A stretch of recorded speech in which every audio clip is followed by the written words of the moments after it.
Ayan. 2 feet. 2 feet under. 4 feet. Ay, wala pa. Mga 2 feet pa lang. 2 feet under. Flooring na siya.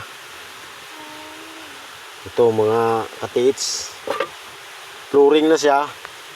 Tapos, ito nakabaon pa sa galing sa flooring. Ito, flooring na ito. Nakabaon siya ng bato. Ayun o. Nakabaon bato at saka dalawang bato. Ito. Ayun o, isa. Nakaganyan ito. Ayun.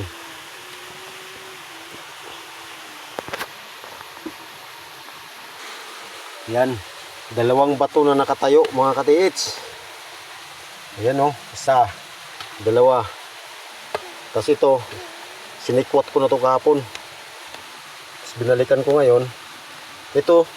Flooring na siya. 2 feet under. Flooring na. Ayan o. Ang tigas ng ano niya. Tapos yan. Nakabaon din ng bato. Nakabaon sa flooring. Saka ito rin. Nakabaon din ito sa flooring. So. Yun lamang mga katiits. Sakto talaga itong pagkano. Sana nandito na sa baba. Sa ilalim. Thank you.